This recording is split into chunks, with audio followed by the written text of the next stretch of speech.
Hello everybody, I hope you're doing well. Now, today I thought I'd watch a behind the scenes of how they made KDA. Basically, IGN did a feature 3 years ago called From League of Legends to K-pop Sensations, the KDA story. And it's about half an hour long sort of web documentary thing. And I thought I'd sit and watch it. I watched KDA, I gave my reaction to it, and it was interesting. People thought I didn't like it at all, which was not the case. I said I did like it, I just didn't love it like I'd loved some of the League cinematics and the rest of the arcane stuff and things like that. I never said I didn't like it, I did. I've been listening to more way too many times than I'd like to admit. I really did like it, and that's why I want to know more about it. I remembered they spoke about KDA during Bridging the Rift. They spoke about it then and how basically they needed Fortiche to work on something, and that's how KDA also came to be. So we might learn a bit more about that as well in this. Yeah, I thought I'd give this a little watch. Hopefully we'll be all okay with copyright issues. If there's bits I have to cut out, then that's just for obvious reasons.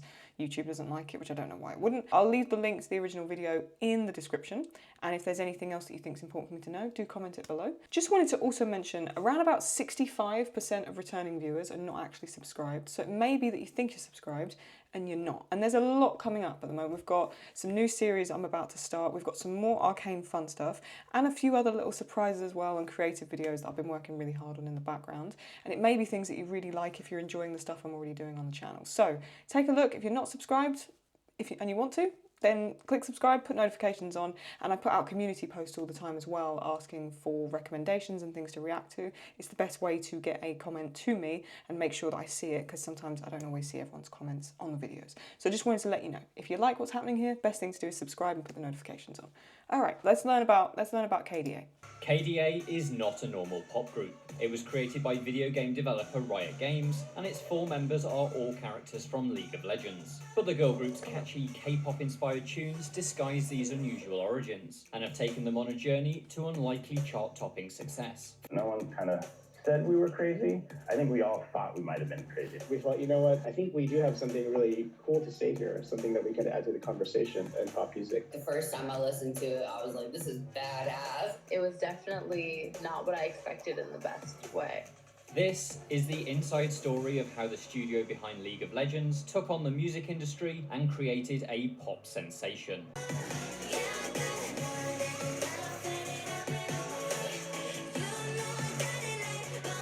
See, this is the thing, right? Like, this more is my favourite as well, so the fact that using this as the intro song is really cool. I mentioned that in the video, it felt like more of a marketing ploy, but now I know a bit more about it. I get that, of course, every business is trying to do something from a commercial angle. They're trying to make money from what they're doing, and I get that. But there did seem to be more to it. Like, you got to realise that I wasn't familiar with the fact that all 4 of them are actually League of Legends characters that then were made into the band. So that makes sense. I wasn't aware of that before. Right, let's see more about this, because I want to, again, I liked it, I just didn't love it, but this may convince me as something that I might really like now. And the more I might know about it and the more I'm going to learn, I actually realise I might enjoy more of it. KDA has amassed over 600 million views on its official YouTube videos. The group has almost 3 million monthly listeners on Spotify, has won 6 awards, and has topped the world digital song charts 3 times. With a trio of hit singles and a popular EP to its name, KDA has been a huge success for Riot Games. The story of that success starts over a decade ago. Back then, League of Legends was quickly growing into one of the most popular video games in the world. As such, it's unsurprising that the studio would want to explore other potential opportunities for the universe and its huge roster of characters. Like other companies, Riot has worked with comic books and is currently developing a TV show for Netflix. But its unique proposition is music. We take music to not be just a complimentary thing, but we like to lead with it, and so it's our way of really connecting with players in that way. You don't see, I mean, obviously it's just because most studios and people make movies or whatever, they don't have the capacity to do this, but that's why Arcane hits more than anything else, is because in the show they were willing to add this extra layer of music element to things that makes you care even more. Now, knowing that's not just isolated to the show, that's also something League have been doing for a long time with the game and with the essence behind the game. Now that makes more sense why they had to do that for Arcane, and will probably go on to do that more and more with whatever they go on to do next, is this integration between music and that art form, and then the cinematography and the storytelling in a different way, and putting those together. The minute you guys mentioned that in terms of like with season 1, that's when I knew I wanted to learn more, because I love music myself. I make some music, but I'm still learning. I'm still very much in the beginner stages of it. But knowing that there was such an integrated part of music and the storytelling together, that's when I knew I wanted to learn more about Riot, particularly, and then more of the League of Legends stuff to see if there was more of that music element to it. Each year, Riot collaborates with acts such as Imagine Dragons for the competition's huge opening show. But Riot's music team had larger ambitions than just an annual anthem. Just want to let you know as well, I'm going to be reacting to all of the world's opening ceremonies. I think I'm going to start from 2017. So I'm going to do like 2017, 2018 and onwards. They'll be coming soon. I just haven't got around to reacting to those yet. So don't you worry, they're on the way. I keep seeing comments being like, react to world ceremonies. Okay, I'm getting to it, promise. Either a metal band or pop stars, right? And really having music be a core piece of that expression and living in what we're kind of calling internally, at least, our music universe. That universe began in 2010 with Pentakill, a set of heavy metal inspired skins for a handful of League of Legends characters. Also, gonna react to Pentakill. Don't worry, that's on there as well. I know there's only like one music video for Pentakill, but there's some more music as well that I can react to. There's more songs that they've done. So I'll be reacting to that soon as well. I've asked for a playlist in one of the community posts. But Riot saw an opportunity to go beyond cosmetics. That came from being a passion project, our exploration and love for metal, and kind of just seeing fans gravitate towards, Pentakill the band. And we just kind of asked ourselves, like, well, what if they were a band?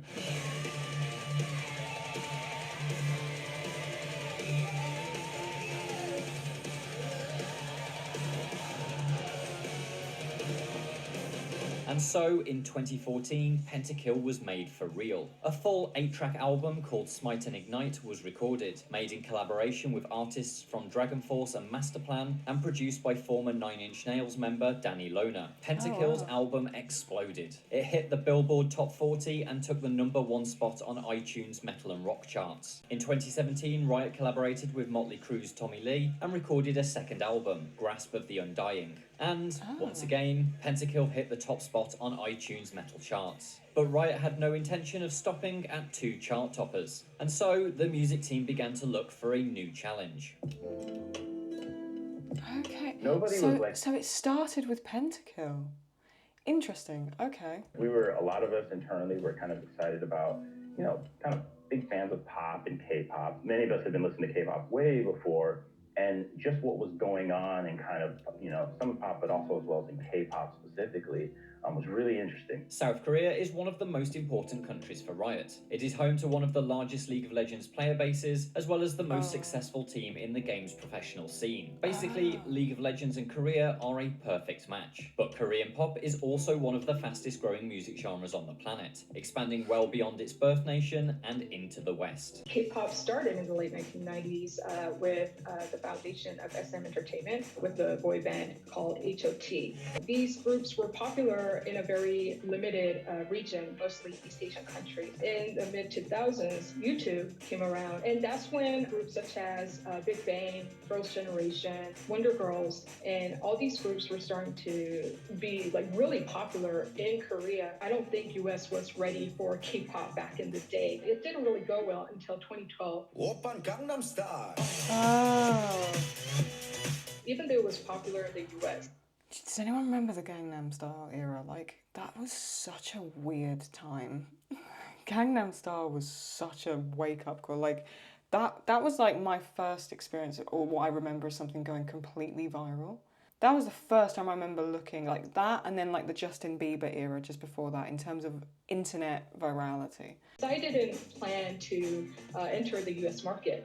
He was forced to because the song went viral. His other songs that came after Gangnam Style didn't really do much until BTS started to get recognition and started to win awards at BBMAs as the top social artist. And then that led to Blackpink and all these other K-pop groups. I would say the third generation. See, I don't know any of these because I'm so out of touch with anything like this. Like, I know some pop artists, but this is just like so left field for me. I ain't got a clue about any of this. There is great interest by the US fans in the K-pop groups in that they can actually generate a lot of profits for them. We were hitting a time in sort of collective pop culture consciousness that K-pop was just about at the tip of everyone's tongue at the time. By 2018, Psy's Gangnam Style was a thing that was a global phenomenon. BTS, which was previously only in Korea, had started to pierce through the veil of mainstream pop culture consciousness. They performed at the American Music Awards. They were at the New York, New Year's Eve kind of bash. 4 Minute was a big influence back then. Actually, one of the songs by 4 Minute was the first K-pop song I had heard maybe 2-3 years before. So that was very much an inspiration. I had been listening to a lot of Red Velvet and also a lot of EDM music that I was listening to.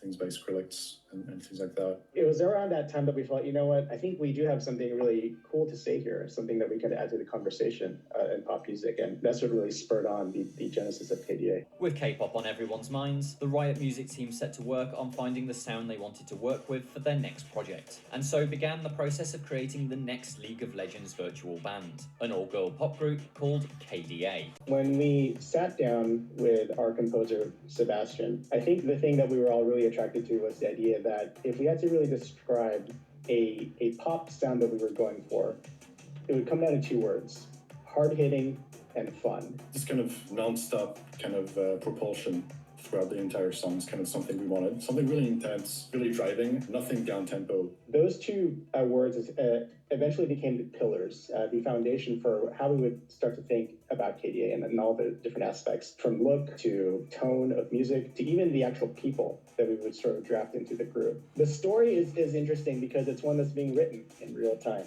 But the core basis of it was inspired by the fact that we actually did have a previous pop star skin for Ari. She was a single act. We just did this really one-off, like pop star Ari skin way back a few years ago. Like, well, maybe there's this whole group that she kind of finds, and we wanted to kind of start to build out that story. We literally took the 100+ spreadsheet of characters in our game, and we thought, well, what would this look like? Would it be a boy band? Would it be a girl band? Would it be a mix? And we eventually sort of settled on the idea that, hey, I think with this sort of sound that we're going for, I think a unique take on a girl band would really be sort of our direction here. A lot of these characters are really inspired by their personalities, their backstories of who they are as champions within League of Legends. But we were able to find these really neat parallels to how we could express that into reality as like, hey, these are actual credible pop star tropes, and I think that's what helped make the magic of KDA happen. Clearly, Ari is like the visual. She's the leader because she's the one who formed the group. So she's the leader. In K-pop, there's always a visual member, right? And then we see Akali, who's the main rocker.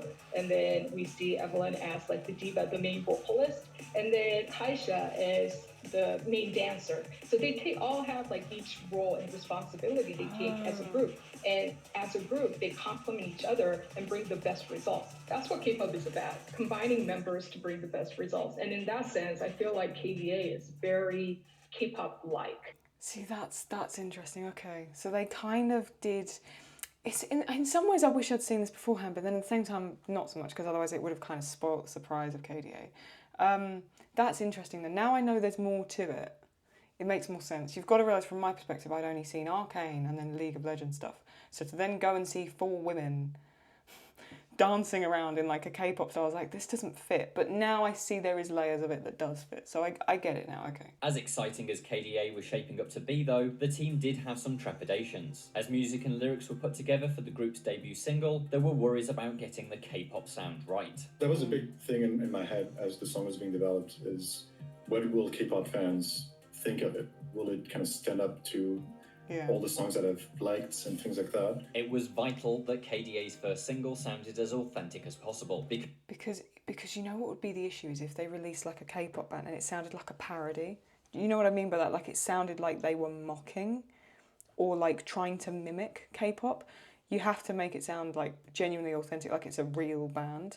Otherwise, yeah, it's going to come across completely wrong, isn't it, to an audience that wouldn't be familiar with it. Like, I'm familiar enough where I can like go, yeah, this is cool. But if it was a brand new audience and it would look like satire. So you'd have to be really careful to not come across like that. It was vital that KDA's first single sounded as authentic as possible, because it was the song that would elevate them from a group of video game characters to genuine pop stars. KDA's debut track was Pop Stars, an infectious, energetic single that weaves between fierce verses, melodic bridges, and an anthemic chorus. Interestingly, I looked at the songwriters, and none of the songwriters had experience working in the K-pop industry, but it worked. And here's why. K-pop includes a lot of different forms of music. There's a lot of different genres that are bashed in K-pop. There's hip-hop, there's R&B, there's rap, house, EDM, you name it, you'll find it in K-pop. Music-wise, it's not, anything can be K-pop, it's just how it's delivered. And when you look at the lyrics, there's a good mixture of English and Korean. We definitely wanted a fusion because a lot of K-pop bands also have, a rapping section, they have a singing section and all that. So we definitely wanted to do that. We also wanted to have a multilingual approach, Korean and English in this case. With a mix of Korean and English vocals, Riot needed to pull together appropriate artists from the world of Western pop and K-pop to bring KDA to life. The Korean lyrics would be performed by Soyeon and Miyeon, two members of the hit K-pop band G-Idol. For English vocals, Riot approached American artists Madison Beer and Jara Burns. We were planning to do something for I would say 2 years, and then KDA kind of came as an idea, and it felt really perfect. And it felt really authentic and the best call to action. The second that the idea, was even brought up, we all were like, yeah, that's what we should be doing. I remember. That's crazy to me. The Riot were just yeah, let's go and speak to Madison Beer and the other three. That's crazy. I mean, obviously Riot's huge. It's obviously going to be well connected, but just to have that level of vision and be yeah, we want 2 English singing artists and 2 that are Korean, and then merge them together to the point where, because you've got to realize that interlinks all fan bases, which is a really clever move. Yeah, I get the joke now where they're Riot is a music company disguising itself as a gaming company.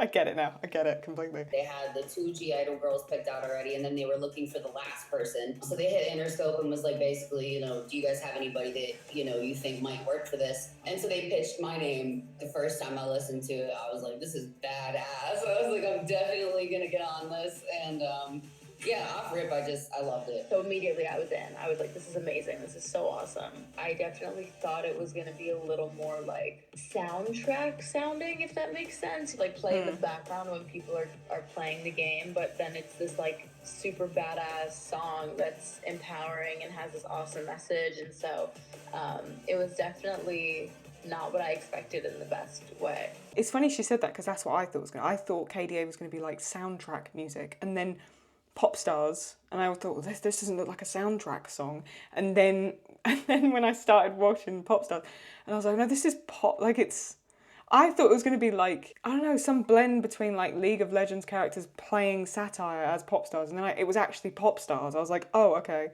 Yeah, that threw me off as well. I thought it was going to be soundtrack stuff. I thought it was going to be closer to Alex Seaver's stuff. Vi did the vocals for Evelyn and Kesa, while Soyeon and Miyeon brought Ari and Akali to life. Each artist had their own way that they approached this character work, either staying true to their own style or getting lost in a new personality. Everything that I do, I pretty much just try to bring, as much authenticity of myself as possible. And it's always nerve-wracking. I even was very open with Riot about it, but they really were dope as hell and let me just go off and sing it how I wanted to. So I really just brought my, raspy edginess to it and tried to be as, Jara as possible on it. You are Evelyn, dial that in. So it was actually really fun. It was something I had never done before. I had never played a character on a song. So it was really fun experimenting with my vocals and, getting into this kind of more evil, sexy tone. It was something that wasn't exactly pure K-pop, but was something that made sense to Riot. I think before KDA, most people wouldn't imagine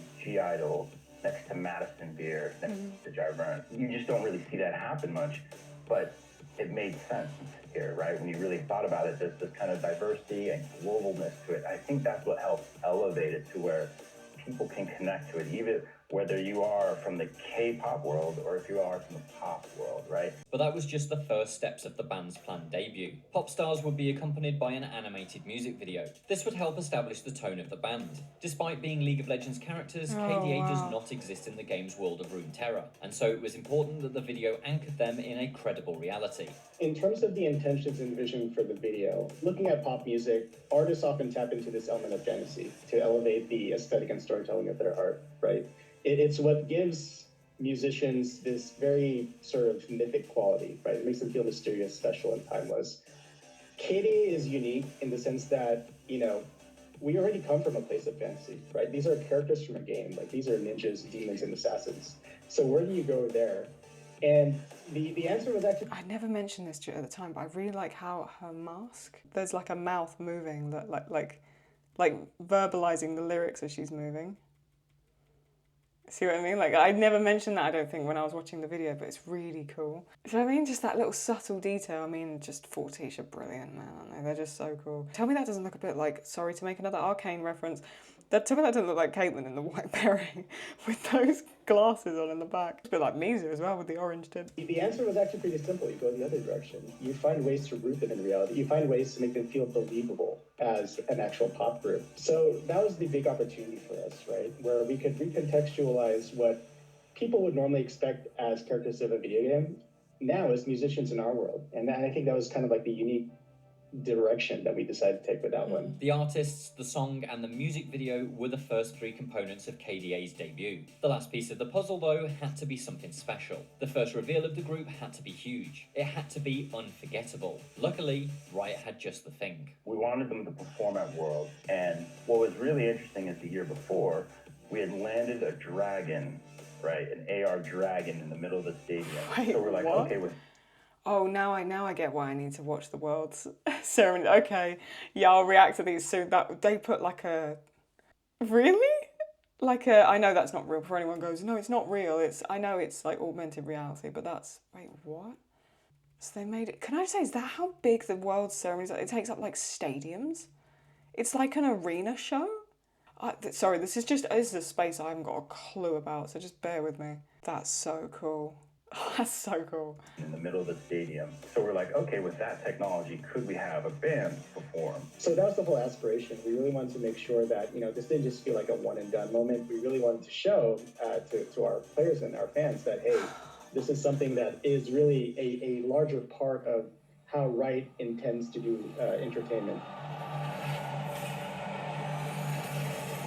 I almost don't want to watch too much of this because I want to actually go through and watch the opening ceremonies properly, like I've mentioned, but I will take a look at this because this does intrigue me now. And I'll go over it when I rewatch it.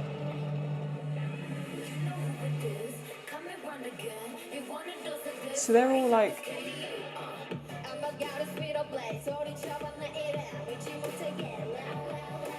Wow, seeing them debut and you were there for it, it was a moment for our players and just Oh, fans, that's really clever. New fans of KDA. That was insane. It was the first time I ever did like a stadium performance with that many people. So personally, I was super excited, nervous. I felt like I was gonna throw up Yeah. before I went on stage. So would I. Strange performing with someone who's not actually physically there, but that everyone who's watching at home can see them. And obviously we were like really thoroughly prepped for that, and we had their markings on the stage where we knew they were going to kind of like spawn up and whatnot. And I mean, I had never that's experienced so clever. that remotely in my life. So Look it at was the a really size. cool Oh my experience. god, there's so many people there. Oh, I'd poo myself. That was so much fun, and it was really awesome seeing everyone's faces kind of light up in the crowd. And yeah, opening it was an honor, and it was really fulfilling. That's really cool, actually. Just imagine the work that's gone into be able to make that look realistic. That's mental. Also, just like it leads up to this one moment, and then you walk off stage and you're like, it's over, like that's it. And it was bittersweet at the end, but it was very, very fun. They actually sound quite good as well live. I mean, I don't know if that is live or if they're just lip syncing. Who knows? It's difficult to tell. They probably are lip syncing a little bit, but they sound pretty good. Yeah, there's a backing track there, but still, it still sounds alright. Popstars was revealed to the Fair world enough. on November 2nd, 2018 at the League of Legends World Championships. 2018. Okay, 2018. So yeah, I'll start. I think one of you said start from 2017 and then onwards because that's where they start to get really good.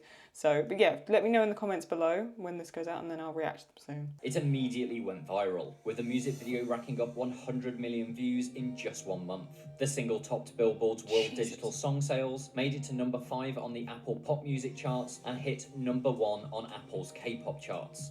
The big question we had was, okay, how are we going to follow up on Popstars? How are we going to make it as cool and hopefully liked by people, but not the same. Because we could do another pop stars, but we don't want it to just feel like the same song over and over again, just a variation on it. And also we wanted to do more songs than just one. The answer to this question was to create All Out, a 5-track EP that featured songs focusing on each member of KDA. Ah, okay. Is this the one with the snakes? I think it is. We wanted All Out to be one, they're here, right? It wasn't a one kind of, viral moment of pop stars, right? It was, they're here, they've got something to say. We wanted fans to be able to dive deeper into their personalities. They're KDA, but there's also Makes me members. feel really weird. Those long nails make me feel really weird. Kind of like, if you were like, oh, who is Evelyn? Listen to her song. Listen to the words that you start to see how she sees the world, and potentially how probably the world sees her.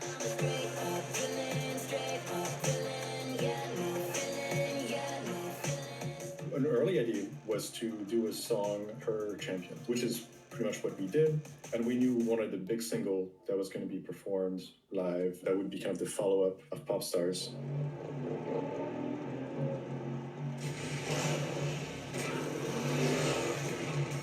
Okay. More is about the next evolution of KDA. We wanted the song to be big, just epic. Oh, so that's the 2020 World's Opening, okay. It's a shame to see this because I would want it to be a surprise, but I'm sure there's other stuff that I haven't seen, so it's all good. So the first thing with More was to not sound like Pop Stars. We wanted to do something a little bit more grand sounding. Pop Stars is very fast, you're kind of sprinting. We wanted More to be a little bit, slightly more laid back. I mean, it's still kind of a song with lots of momentum, but not replicate that kind of, we're just, running quickly somewhere. That was a big one with More. It was going to have a big chorus just like Pop Stars. That was something we wanted for sure.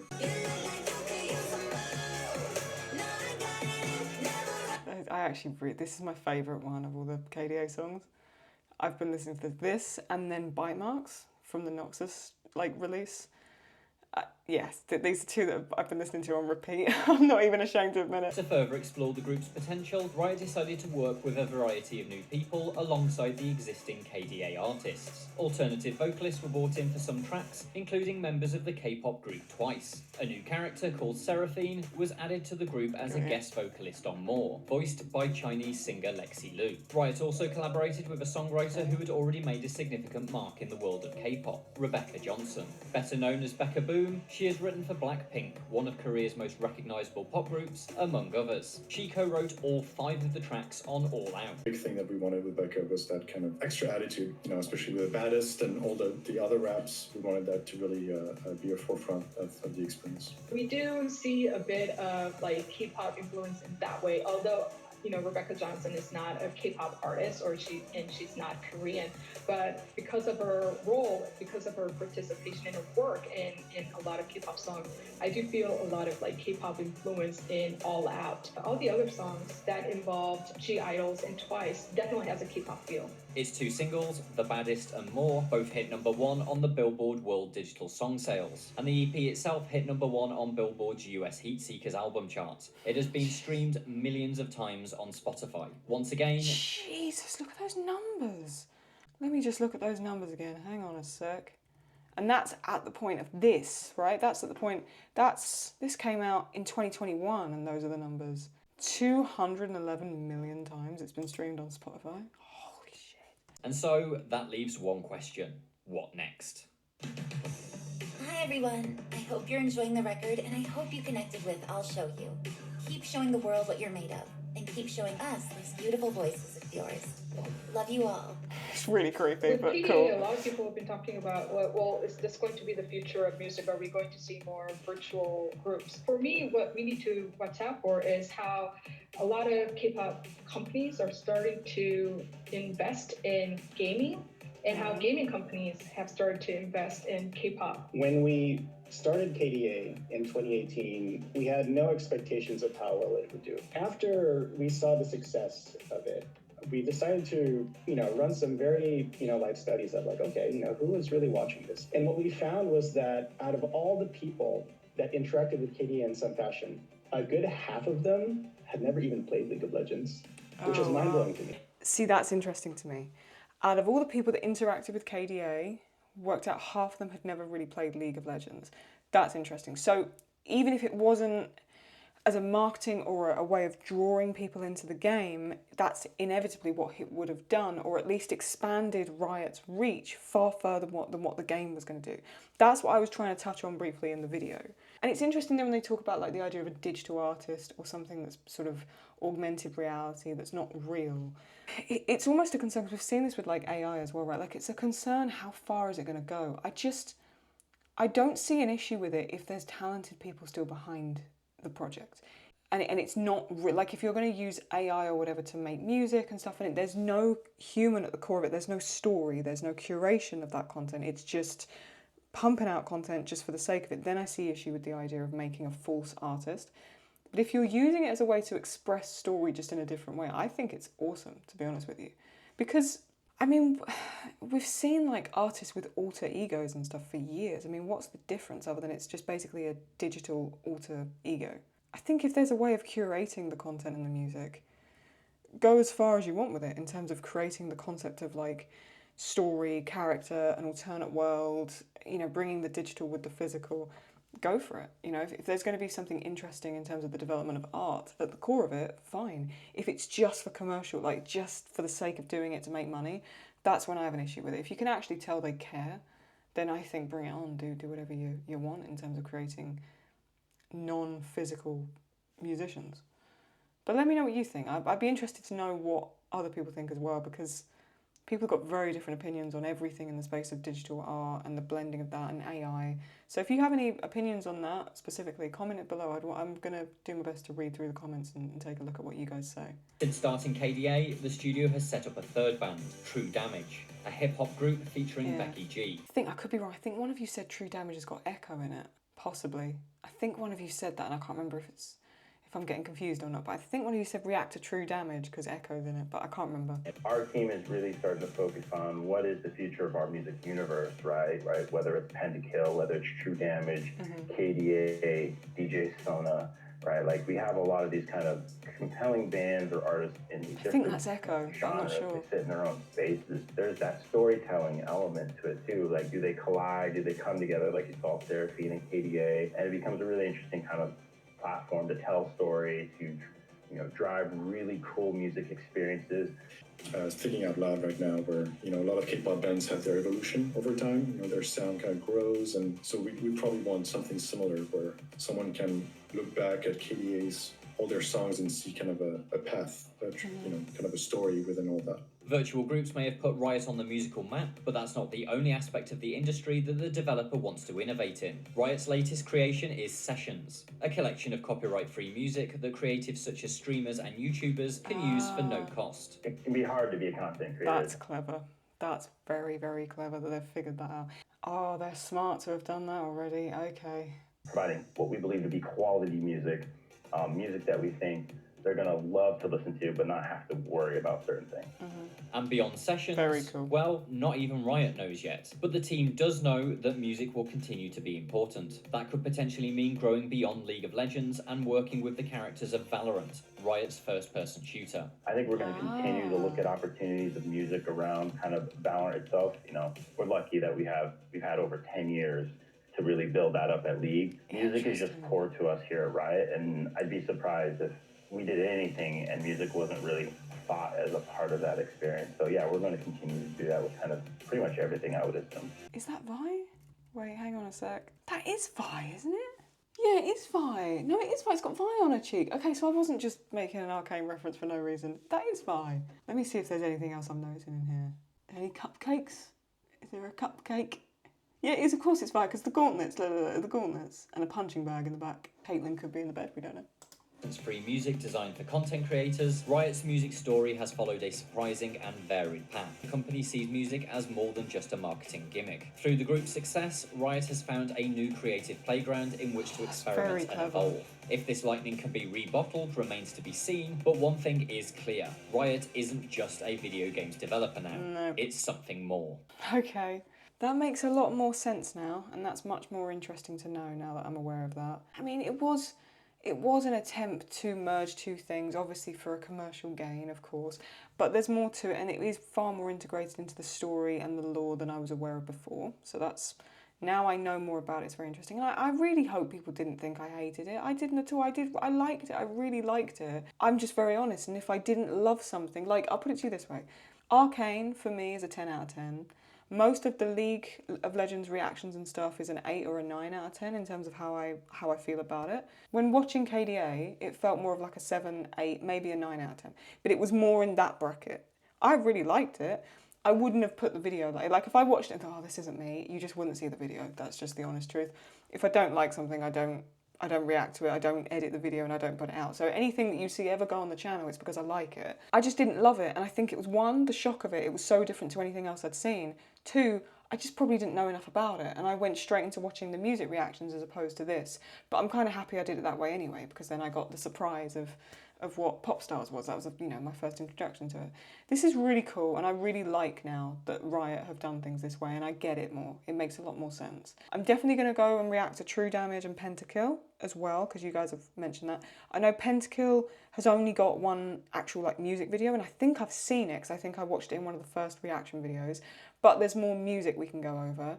And maybe I might be able to find like a behind the scenes of Pentakill and learn a bit more. And I'll put True Damage in that as well. So I'll do a Pentakill and True Damage reaction video. I'll do those together. If there's anything else that you think I should know about KDA or about League itself, let me know below. I will also go and watch the World's opening ceremonies at some point. I will get around to that too. But yeah, comment below anything else you think I need. If you did enjoy this, press like, it really helps me out. Subscribe, put notifications on, that way you won't miss any of the other League reactions that are coming your way. And I'll see you very, very soon. I'll see you next time. Take very good care of yourself. Thank you again for watching, and I'll catch you later. Bye-bye.